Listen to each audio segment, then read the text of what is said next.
गांधींचा राष्ट्रपिता महात्मा गांधींचा राष्ट्रपिता महात्मा गांधींचा राष्ट्रपिता महात्मा गांधींचा राष्ट्रपिता महात्मा गांधींचा राष्ट्रपिता महात्मा गांधींचा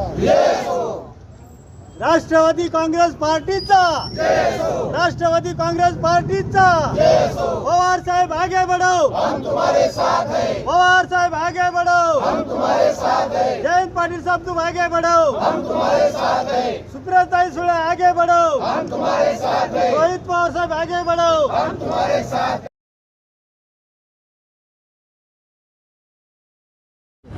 आज गांधी जयंती के मौके पर हमारे पार्टी के पवार साहब के जो गठ के पूरे हमारे नेता कार्यकर्ता हर साल की तरह इस साल भी हम जयंती महात्मा गांधी जी की जोर शोर से, शास्त्री जी की हम जोर शोर से मनाते हैं। और हमने गए साल बाबा साहेब अम्बेडकर साहब को हमने हार डालकर संविधान बचाओ वहाँ से हमने रैली निकाले थे और यहाँ आकर हमने इनका अभिवादन करे थे और उसका फ़ायदा पूरे और लोगों ने सुने थे भी कि संविधान बचाना है और लोगों ने संविधान बचाए। अगर सत्ता नहीं आई मगर अपने पास विरोध इतना बड़ा हुआ कि आज देश बचा। और अब आने वाली विधानसभा है, आज जो बीजेपी सरकार आज हिंदू मुस्लिम हर समाज को लड़ाने का काम कर रही है। मेरी सारे महाराष्ट्र को और औरंगाबाद शहर वालों को गुजारिश है कि महीना 2 महीने शांत रहो। ये हर तरीके से कर रहे, मस्जिदों पे हमला कर रहे, हमारे हुजूर के नाम पे हुजूर के शान में गुस्ताखी कर रहे। वो राणे एक आमदार है, उन्हें बोला कि मस्जिदों में घरों में घुस के मारूंगा और ये सरकार अभी तक उनके साथ में रह रही, उसको संरक्षण दे रही।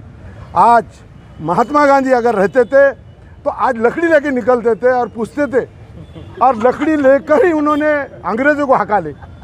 और वैसे हम आने वाले वक्त में लोग मतदान करके ये आने वाले जो सरकार को हकालेंगे। मैं महात्मा गांधी को आज भी बोलूँ कि एक बार लकड़ी लेके निकलो और ये बीजेपी को हटाओ। 2 ऑक्टोबर महात्मा गांधीची जयंती आहे। पूर्ण भारत देशामध्ये आजची जयंतीच्या निमित्ताने कार्यक्रम होतो। सर्व भारतीय महात्मा गांधीजीला या ठिकाणी अभिवादन करतात।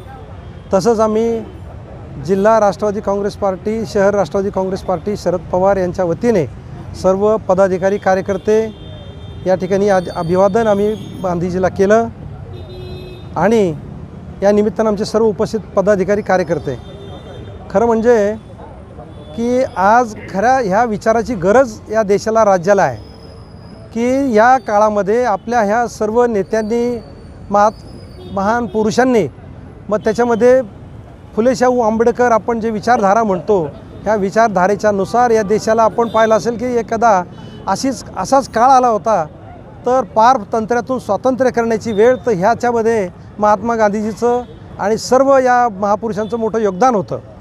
ते आपण अनेक वर्ष त्याला झाली परंतु आजपर्यंत आपण हे विसरत नाही आहे आणि असाच परिवर्तनाचा काळ सध्या आलेला आहे की आत्ताच आमच्या अध्यक्षांनी सांगितलं की या ठिकाणी महात्मा गांधीजी पाहिजे होते त्यांनी, परंतु ते तर आता नाही आहेत। डॉक्टर बाबासाहेब आंबेडकर नाही आहेत, महात्मा ज्योतिराव फुले नाही आहेत, अनेक महान नेत्या देशाने कमवले होते, परंतु या देशामध्ये देश व्यवस्थित करण्यासाठी लोकांचं जनजीवन चांगलं करण्यासाठी त्यांनी अनेक प्रयत्न केले। परंतु आता मला असं वाटतं की जो काही कायदा केला होता, संविधान बाबासाहेबांनी लिहिलं होतं त्या संविधानाच्या नुसार आपला देश चालत होता। परंतु या ठिकाणी तुम्ही आपण पाहतोय की आता जे काही भारतीय जनता पक्षाचं सरकार, त्यांचे सहकारी मग देशात असतील, देशात मोदी असतील, राज्यात नरेंद्रजी असतील, त्यांचे काही सहकारी असतील की आपण त्यांनी पाहिलं की फक्त खुर्ची वाचवणं, सत्ता मिळवण्यासाठी त्यांनी हा कायदे सगळे विचार पायदळीत उडवलेत आणि याची अंमलबजावणी या देशात होत नाही। आपण आता प्रश्न विचारला की या ठिकाणी कायदा कानून खरंच कायदा कानून राहिला नाही आणि इथं हे गुंडशाहीचं राज्य आलं आहे, इथे हे हुकुमशाहीचं राज्य आलं आणि अशा काळामध्ये आज या ठिकाणी सर्वसामान्य जनता वेठीस धरल्या गेली आहे, त्रस्त झालेली आहे आणि फक्त सत्ता मिळवण्यासाठी त्यांनी या देशात राज्यात काय काय केलं नाही याची जाणीव मला सर्वांना आहे. म्हणून मला या ठिकाणी काही भाषण देण्याची वेळ नाही आहे, परंतु आम्ही या ठिकाणी महात्मा गांधीजींना आज अभिवादन करायला आलो आणि त्यांच्या विचाराने या ठिकाणी आम्हाला चालायचं आहे. आम्ही तो विचार घेऊन आज आदरणीय शरदचंद्रजी पवार असतील, राहुल गांधी असतील, या ठिकाणी उद्धवजी ठाकरे असतील, हे महाविकास आघाडीचे जेवढे काही नेते असतील त्यांचा विचार घेऊन या ठिकाणी ते काम करतायत. म्हणून मला या ठिकाणी या जनतेतल्या राज्यातल्या नेत्यांना एवढीच एक विनंती करायची आहे की निश्चितपणाने या जुलमापासून, या हुकुमशाही सरकारपासून जर दूर व्हायचं असेल तर आज मला असं वाटतं की 2 ऑक्टोबर महात्मा गांधीची जयंती आहे. ह्या दिवशी सर्वांनी शपथ घातली पाहिजे आणि या राज्यातील या हुकुमशाही सरकारला, या जातीवादी सरकारला निश्चितपणाने बाजूला केलं पाहिजे. एवढी शपथ आणि प्रतिज्ञा नक्की आज या ठिकाणी आम्ही सर्व घेतो आहे आणि निश्चितपणाने राज्यामध्ये तर निश्चितपणाने बदल होईल आणि जे काही गोरगरीब जनतेच्या अपेक्षा आहेत त्या अपेक्षा आमचं सरकार निश्चितपणाने पूर्ण करेल. की आज जातीत भांडणं लावलं, मंदिर असेल, मस्जिद असेल आणि काही साधू संतांचा आधार घ्यायचा, ही RSSची मंडळी काहीतरी साधू संतांना भडकवण्याचा प्रयत्न करते, त्यांच्या तोंडून काहीतरी बोलायला लावते, त्याच्यातनं आमच्या मुस्लिम समाजाच्या भावना दुखतात.